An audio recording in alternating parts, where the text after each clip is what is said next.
Muthanga ക്യാമ്പിലുള്ള PM2 ആനയെ കാട്ടിലേക്ക് വിടണമെന്ന വിദഗ്ധ സമിതി റിപ്പോർട്ടിനെതിരെ വനം വകുപ്പ് രംഗത്ത്. PM2വിന് ജനങ്ങൾക്കു നേരെ പാഞ്ഞെടുക്കുന്ന സ്വഭാവമാണുള്ളത്.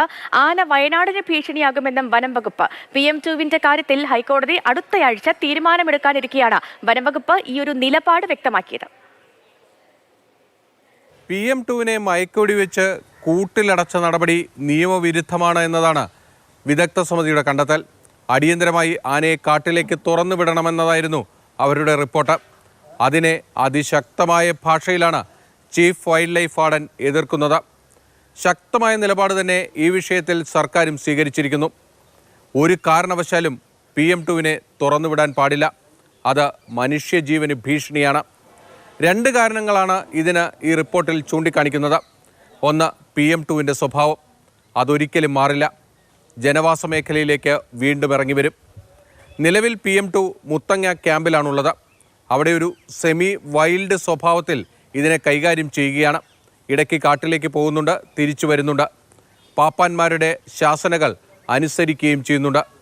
ഈ ഒരു സ്വഭാവത്തിൽ തന്നെ ആന നിലനിൽക്കുന്നതാണ് ഉചിതം. ഇനി കാട്ടിലേക്ക് തുറന്നുവിട്ടാൽ അത് എപ്പോഴും മനുഷ്യരിലേക്ക് പാഞ്ഞെടുക്കാൻ സാധ്യതയുള്ളതും ആ ഒരു സ്വഭാവം കാണിക്കുന്നതുമായ ആനയാണ്. ഇതിനെ കാട്ടിലേക്ക് തുറന്നുവിട്ടാൽ ഏത് നിമിഷവും അത് ജനവാസ മേഖലയിലേക്ക് ഇറങ്ങി വരാനുള്ള സാധ്യതയുണ്ട്. വയനാട് വന്യജീവി സങ്കേതത്തോട് ചേർന്ന് 100ഓളം സെറ്റിൽമെൻറ്റുകളുണ്ട്.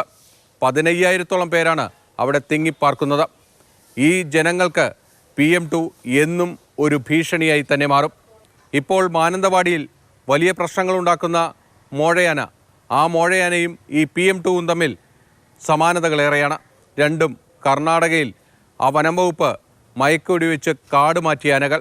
അതുകൊണ്ട് തന്നെ PM2വിനെ തുറന്നു വിടരുത് എന്ന സർക്കാരിൻ്റെ, അതായത് വനം വകുപ്പിൻ്റെ ഇപ്പോഴത്തെ നിലപാടിന് കൂടുതൽ ശക്തി പകരുന്നതാണ് മാനന്തവാടിയിലെ സംഭവങ്ങൾ.